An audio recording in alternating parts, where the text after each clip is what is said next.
Es cosa de sentido común hacer planes para hacer pues, cualquier cosa que se quiera hacer. Se hacen planes, se considera lo que puede pasar y se ejecuta el plan para lograr lo que se quiere. Todos hacen planes, las empresas hacen planes y así logran sus objetivos. Si hay alguna situación que no estaba considerada, se ajusta el plan y entonces se toma el plan B o el plan C, se corresponde. Bueno, también hay quienes hacen planes para el mal. Los que van a robar un banco también hacen un plan, y también hacen sus consideraciones y ejecutan el plan. A veces les sale y a veces no. Entonces, hay dos tipos de planes. Vamos a ver un plan perverso, un plan que sale de un pecado. Y entonces, no queda más que profundizar en el pecado y planear alrededor de este pecado. Pues vamos a leer en 2 de Samuel, capítulo 11, de los versículos 5 hasta el final del capítulo, hasta el 27.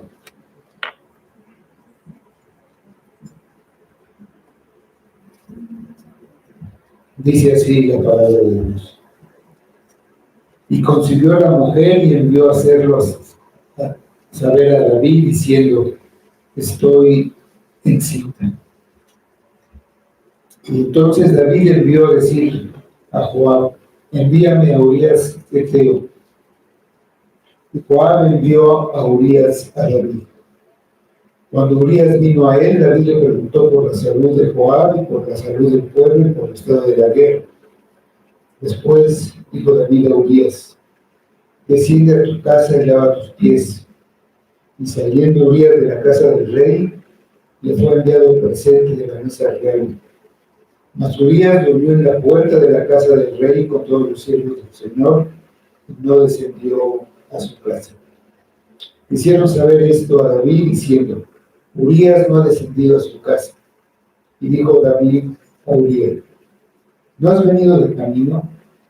¿Por qué pues no descendiste a tu casa? Y él respondió a David: el arca en Israel y Judá están bajo tiendas, y mi señor Joab y los siervos del Señor en el campo. Y había yo de entrar en mi casa para comer y beber y a dormir con mi mujer, por vida tuya y por vida de tu alma, que yo no haré tal cosa. Y David dijo a Urías: quédate aquí aún hoy, y mañana te despacharé. Se quedó Urías en Jerusalén aquel día y el siguiente. Y David lo convidó a comer y a beber con él hasta embriagarlo. Y él salió a la tarde a dormir a su cama con los siervos del Señor, mas no descendió a su casa. Venida la mañana, escribió David a Joab una carta, la cual envió por mano de Urías. Y escribió en la carta diciendo: poned a Urías al frente de lo más recio de la batalla y retiraos de él para que sea herido y muera. Así fue cuando Joab sitió la ciudad. Puso a Urías en el lugar donde sabía que estaban los hombres más valientes. Y saliendo luego los de la ciudad, pelearon contra Joab y cayeron algunos del ejército de los siervos de David y murió también Urías de Eteo. Entonces envió Joab e hizo saber a David todos los asuntos de la guerra y mandó al mensajero diciendo: cuando acabes de contar al rey todos los asuntos de la guerra, si el rey comenzara a enojarse y te dijera: ¿por qué os acercasteis demasiado a la ciudad para combatir? ¿No sabías lo que suelen arrojar desde el muro? ¿Quién hirió a Abimelech, hijo de Jeroboam? ¿No echó a una mujer del muro un pedazo de una rueda de molino y murió en Tebes? ¿Por qué os acercasteis tanto al muro? Entonces tú le dirás, también tu siervo Elías es muerto. Fue el mensajero y llegando contó a David todo aquello que Jehová le debía enviar. Dijo el mensajero a David, prevalecieron contra nosotros los hombres que salieron contra nosotros al campo. Bien que nosotros les hicimos retroceder hasta la entrada de la puerta. Pero los flecheros tiraron contra los siervos del muro, y murieron algunos de los siervos del rey, y murió también tu siervo Urías Eteo. Y David dijo al mensajero, así dirás a Joab, no tengas pesar por esto, porque la espada consume ora a uno, ora a otro. Que fuese tu ataque contra la ciudad hasta que las rindas y tú alienta.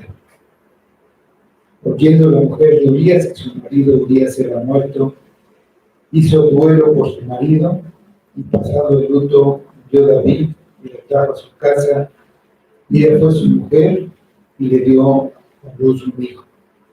Mas esto que David había hecho fue desagradable ante los ojos de Jehová. Hasta aquí la lectura de la palabra. Vamos a ver. Señor Dios y Padre, te damos gracias por esta palabra bendita que nos enseña mucho acerca de nuestra naturaleza y también acerca de ti, Padre, que es difícil verlo, pero te damos gracias porque tú, desde la eternidad, tienes un propósito para tu pueblo y se hace realidad a pesar de la maldad de tus mismos hijos, porque tu misericordia es para siempre y tu bondad infinita.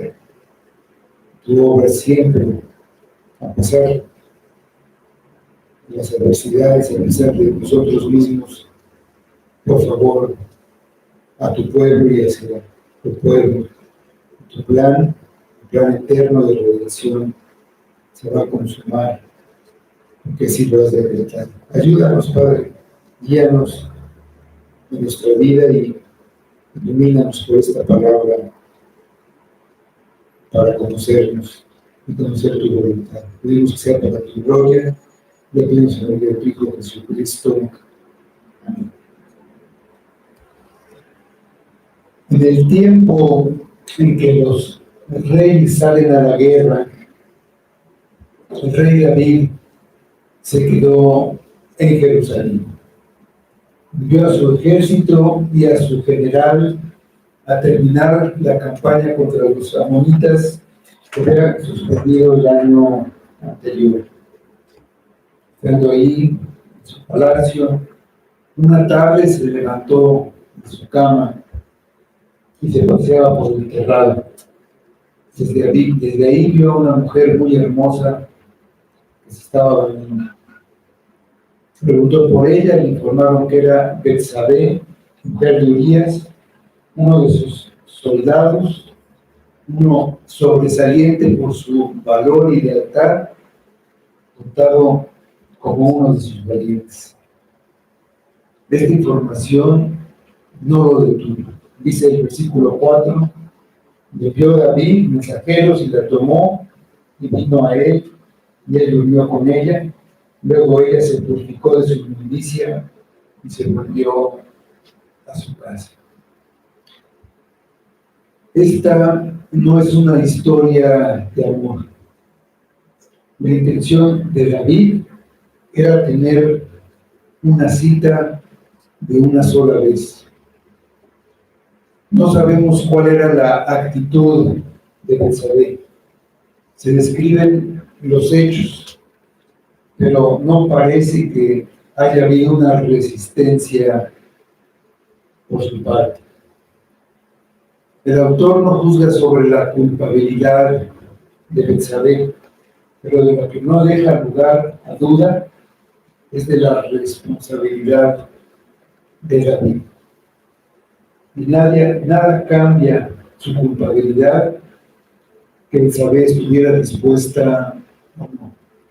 Él sabía que era una mujer casada y sabía quién era el esposo, que agravaba su pecado. Después de llenarse de inmundicia, fueron muy quisquillosos con los ritos, pero su alma quedó cegada por el pecado. Dice el libro de Levítico 15:18. Y cuando un hombre yaciere con una mujer y tuviera emisión de semen, ambos se lavarán con agua y serán inmundos hasta la noche. Fueron, se lavaron, terminaron su aventura, se separaron, pretendiendo olvidarse para siempre del asunto. En cuanto Betsabé salió de su casa, David dejó de pensar del asunto y lo habría olvidado por completo de no ser por un pequeño detalle. Dice el versículo 5, y concibió la mujer y envió a hacerlo saber a David diciendo, estoy encinta. Ella mandó un mensaje a David para que hiciera lo necesario para evitar las consecuencias. No era lo que esperaban ninguno de los dos, pero esto significaba que el adulterio se descubriría. Oír la noticia debió ser una señal a David para que se arrepintiera. Pero David hizo lo que hacen la mayoría de los pecadores que no se arrepienten. Trató de ocultar su pecado. Haría lo que fuera necesario para que todo quedara en secreto. Tarde o temprano, el hombre o la mujer que deliberadamente desafían a Dios y pisotean sus leyes, encuentran por experiencia dolorosa que el camino de los transgresores es duro, como dice Proverbios 13:15. Es verdad que el castigo final de los malvados está reservado para la eternidad. También es cierto que por años algunos rebeldes parecen burlarse de Dios con impunidad. Sin embargo, por lo general, cosechan en esta vida según hayan sembrado. Los placeres del mundo son solo temporales y muy breves. Además, como todo, al fin, como serpiente morderá y como áspid dará dolor, también como dice el libro de los Proverbios. Su pecado los alcanzará. Así fue con David y Betsabé, porque llegaría el momento en que tendrían que dar cuentas. El castigo por el adulterio era la muerte. En Levítico 20:10. Si un hombre cometiera adulterio con la mujer de su prójimo, el adúltero y la adúltera indefectiblemente serán muertos. Betsabé tenía buenas razones para temer la justa ira de su esposo y la ejecución de la sentencia que marcaba la ley. Todos seguramente sabrían que el niño era un producto de un adulterio porque su esposo estaba lejos en la guerra. ¿Qué diría Betsabé cuando tuviera que identificar al hombre con el que había sido infiel? ¿Qué pasaría con el reino cuando se supiera que el rey había abusado terriblemente de su poder? David tenía mucho que perder si su pecado era expuesto. Tenemos la fidelidad de Urías. Dice el versículo 6: entonces David envió a decir a Jehová: envíame a Urías Eteo. Y Joab envió a Urías a David. David no buscó al Señor. El Señor no estaba en sus pensamientos. Dios, no está cuando el pecado se vuelve predominante en el hombre. A David no se le ocurrió arreglar las cosas con Dios con un arrepentimiento sincero y una confesión humilde, como debe hacerse cuando lo hemos deshonrado y desagradado. Lo que él quería era esconder su crimen y escapar de las consecuencias terrenales más que buscar el perdón de Dios. Hay una semejanza con la caída de Adán. Lo primero que hizo Adán después de la caída fue pretender que no pasaba nada. Trató de esconder su pecado. Se cubrió con hojas de higuera y se escondió. Una mala decisión tras otra, pecado tras pecado. El primer Adán cayó. El rey, conforme al corazón de Dios, cayó. Pero el segundo Adán, el verdadero rey, nunca pecó. Aunque nunca hizo maldad, hubo engaño en su boca. David pensó que tenía controlada la situación. Rápidamente puso en marcha un sencillo y al mismo tiempo astuto plan, que era un plan perverso. Haría venir a Urías a su casa, él estaría con su esposa y el niño sería reconocido como hijo de Urías y asunto resuelto. Pero el que encubre sus pecados no prosperará, dice en Proverbios.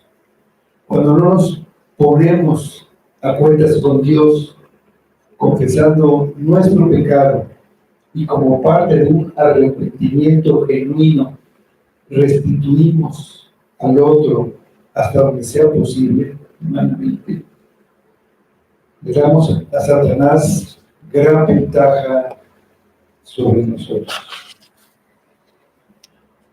Una conciencia culpable nos hace esquivar la mirada de Dios. Instintivamente buscamos escondernos y como no andamos en sus caminos, sino en los nuestros, no contamos con su protección ni con su guía. El espíritu se apaga, el espíritu se contrista, el entendimiento se entenebrece y es incapaz de ver la luz.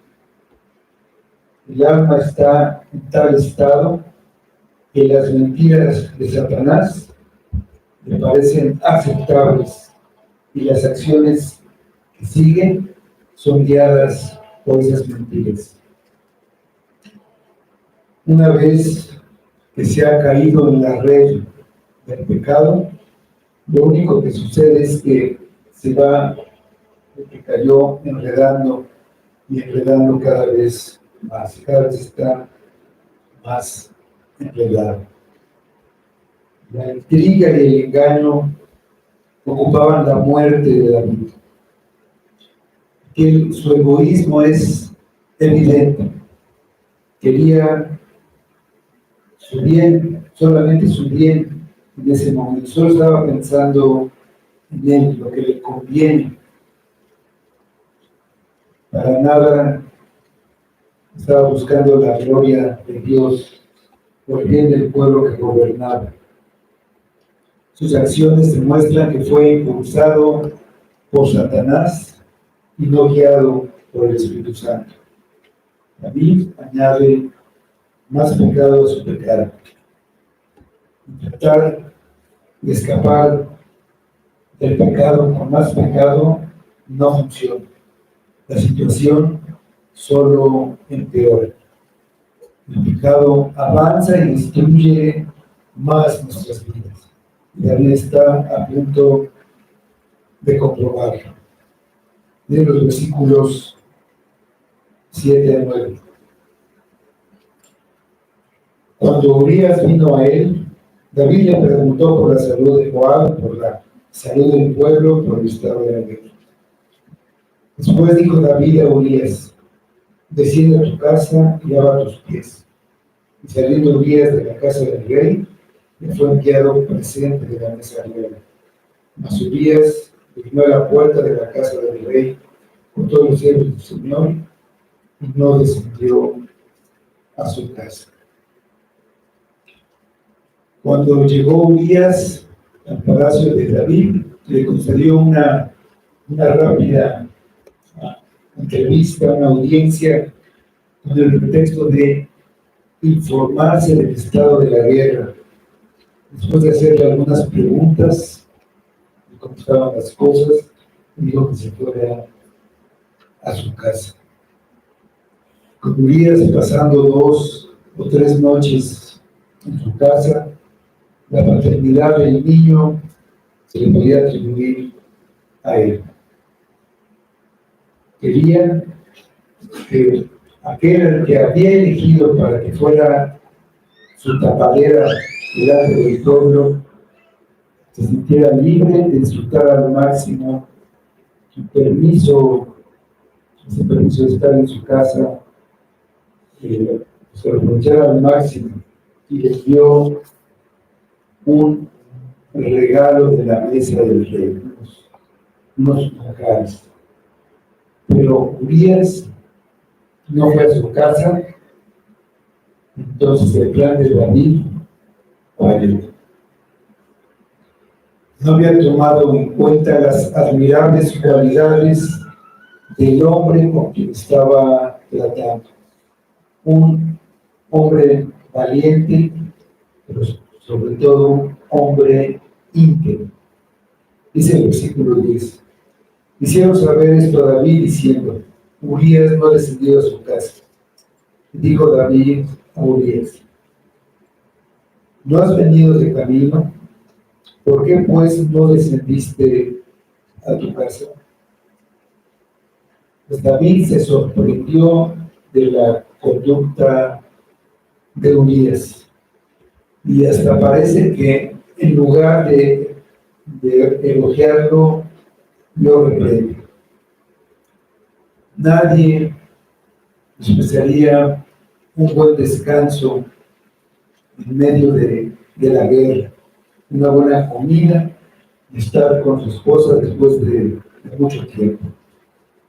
Dice el versículo 11: y Urías respondió a David: el arca en Israel y Judá están bajo tiendas en el señor Joab y los siervos del Señor en el campo.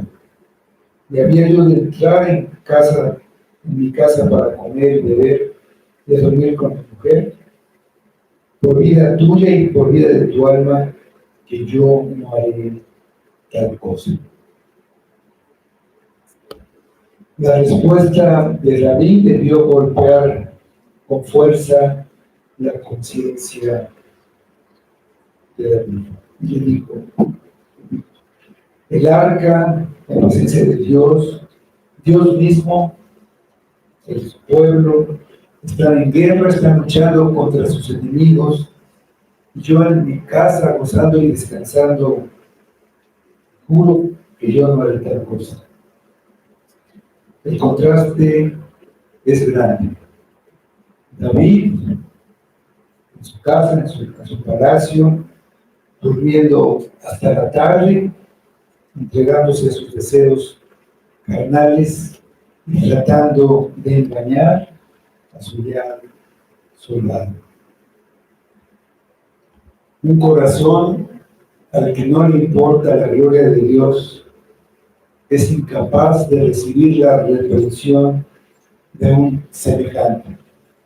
Es una reprensión no voluntaria por parte de Urías, pero lo que él hacía era una reprensión para él. Lleno de orgullo, quería mantener a salvo su reputación. Él tenía temor al hombre y estaba decidido a que Urías tapara su pecado de la mirada de sus súbditos. De los versículos 12 y 13.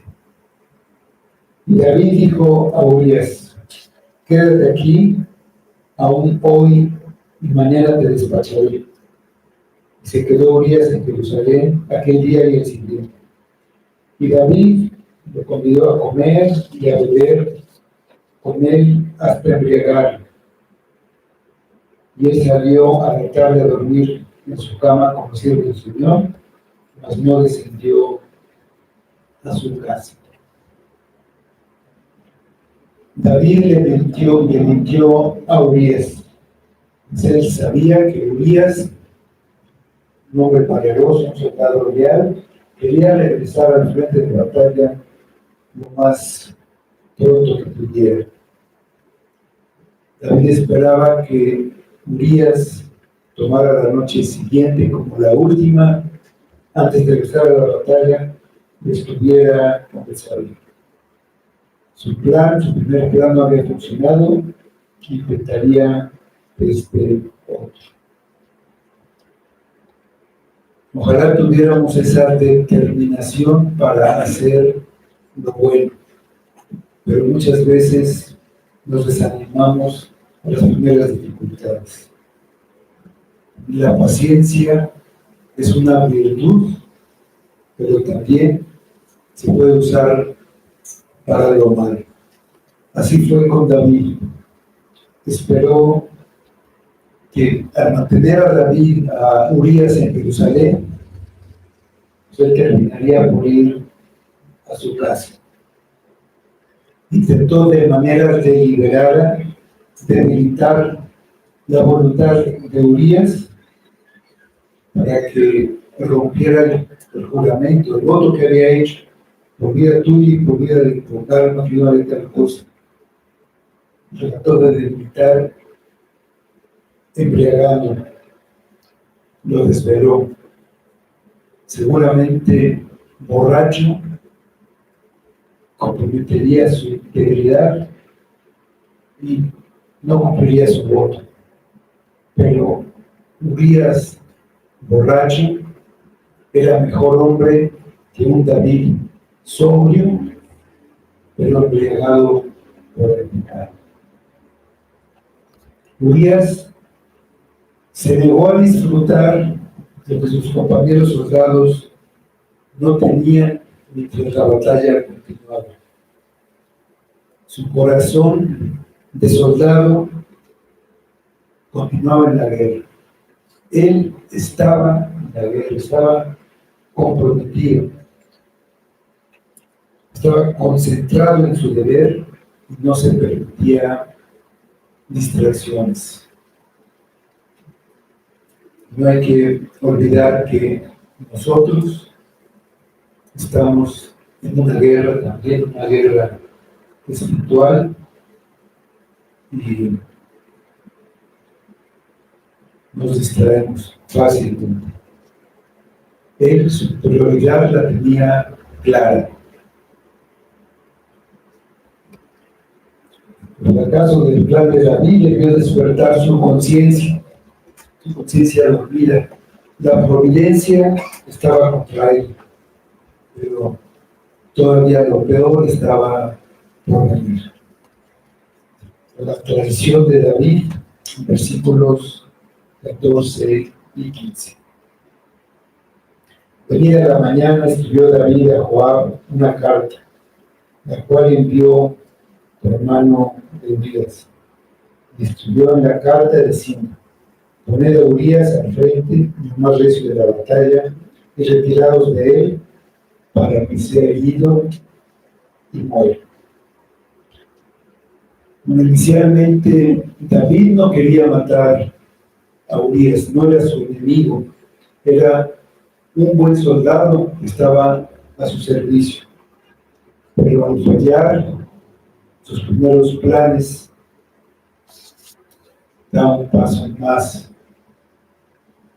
Prefirió que se derramara sangre inocente y que todo su ejército se pusiera en riesgo de una derrota, a que su buen nombre se afectara.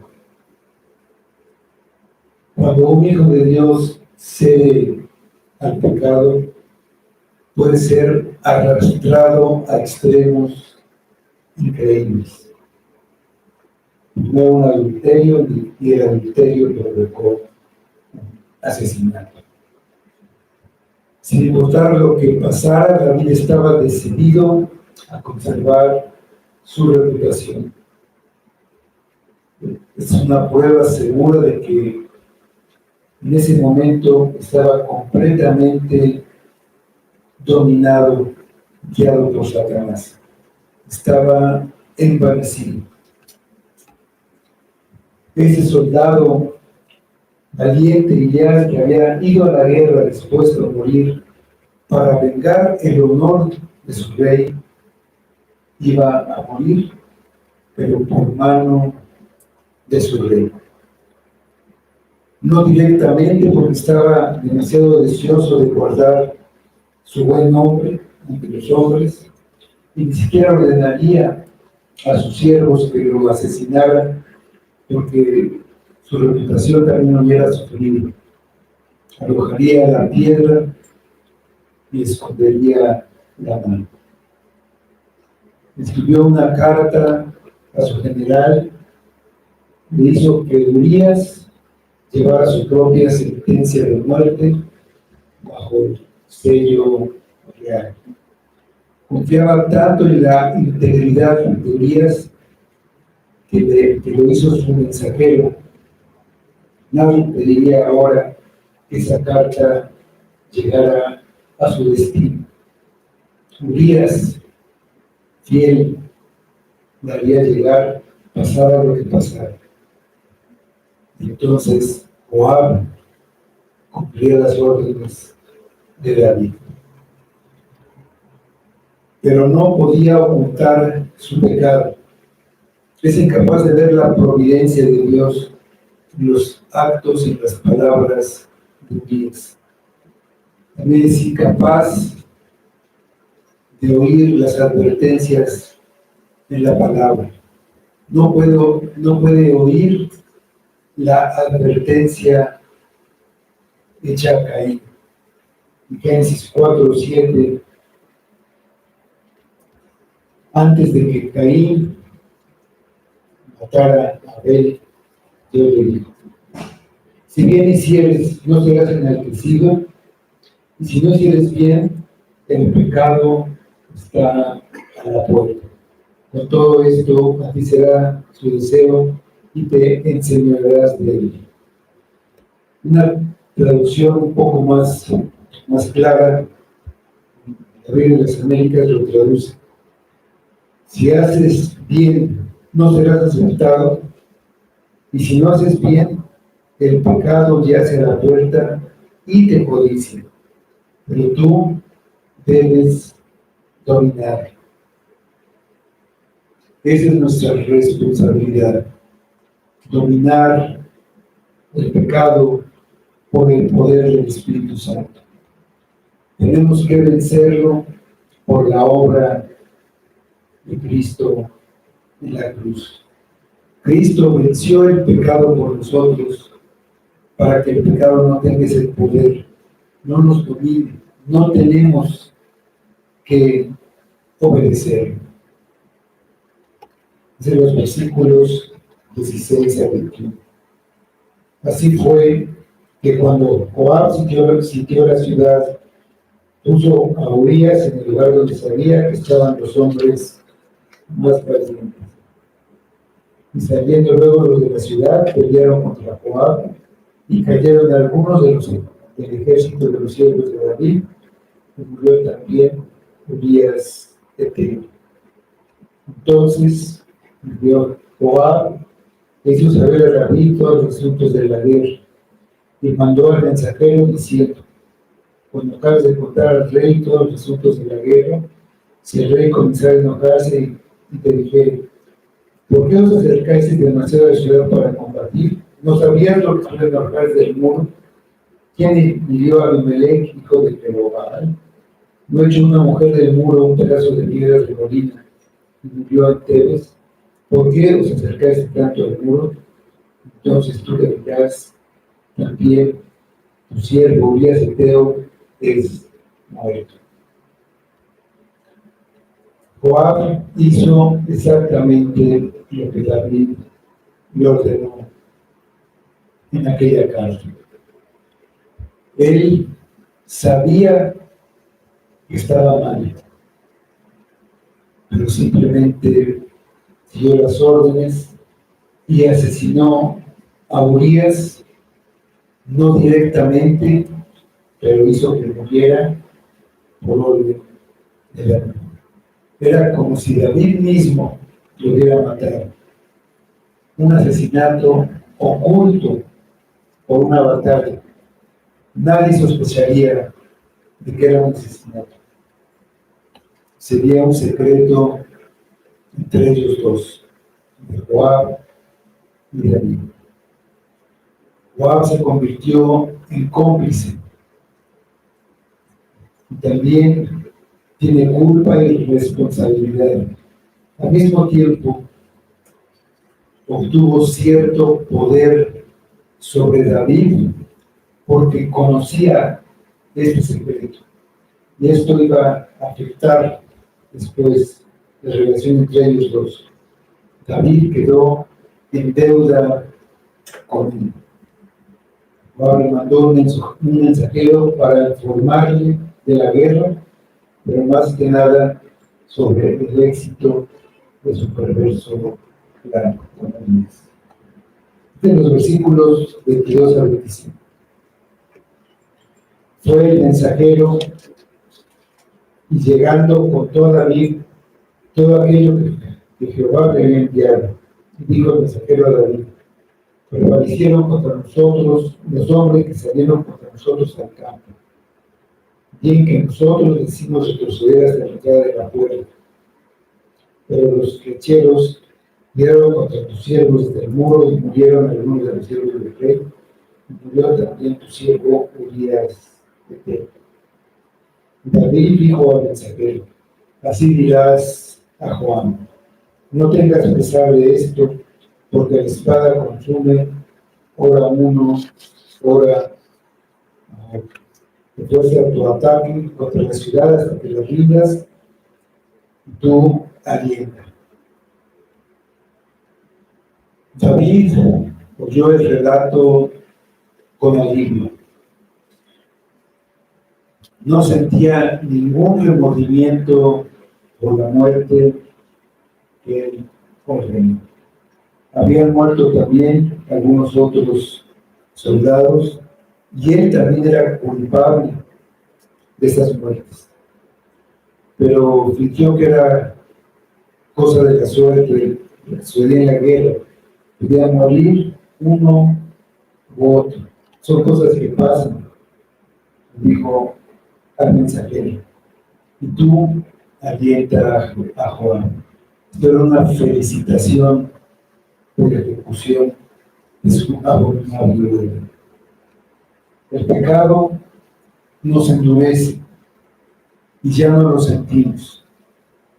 No vemos su maldad, se vuelve parte cotidiana de nuestra vida y convivimos con él como si nada pasara.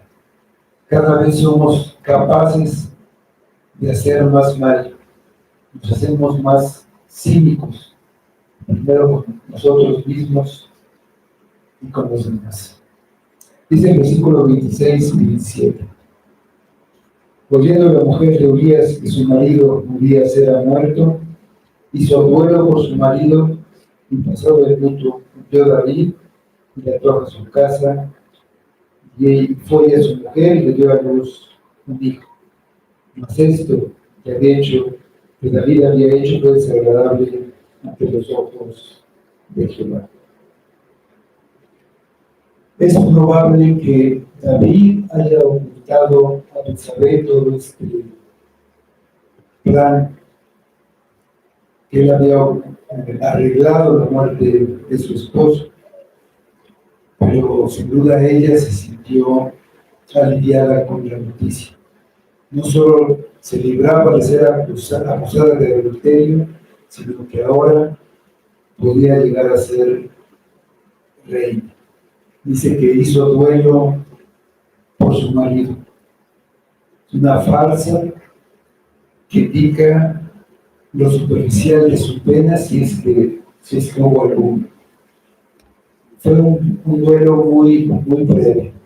No se sabe con exactitud, pero quizá fueron 7 días. Había duelos que duraban 1 año, 2 años, pero se cree que fueron 7 días.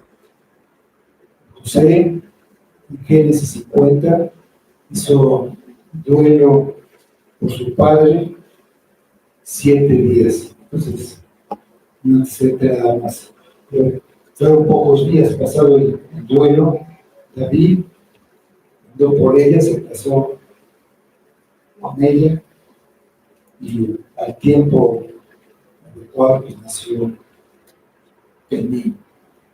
Pasaron pues, al menos 9 meses y aparentemente nadie se enteró. Parecía que David podría ocultar su pecado. Se había esforzado mucho y parecía que la cadena de pecado prevalecería sobre la verdad.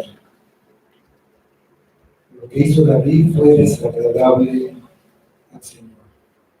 David se complació a él mismo y al hacerlo desagradó a Dios.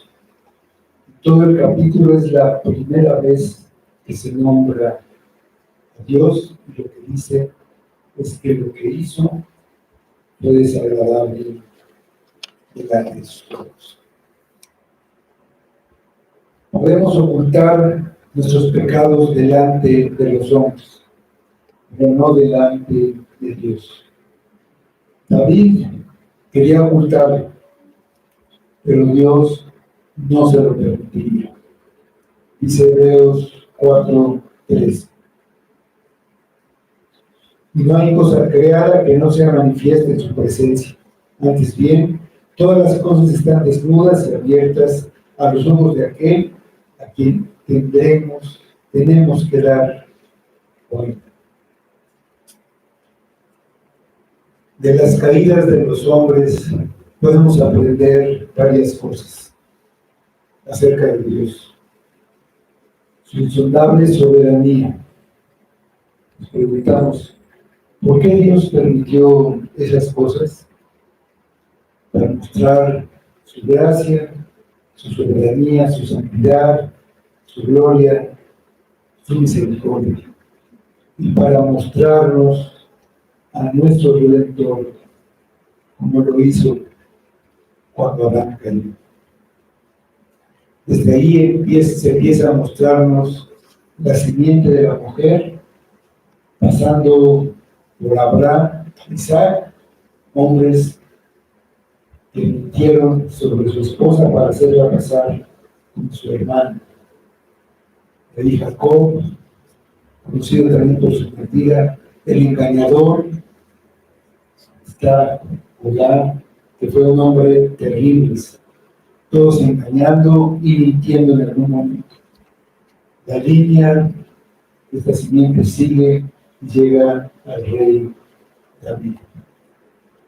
Podemos ver con claridad lo engañoso y perverso que es el corazón del hombre, más perverso de todas las cosas. Pero todo señala a aquel que no puede mentir, el que dijo: yo soy el camino y la verdad y la vida. Él es la verdad. Nadie viene al Padre sino por mí. Al permitir que David cayera, Dios nos da una advertencia. No podemos dejar de mortificar el pecado nunca. Dice Colosenses 3:5.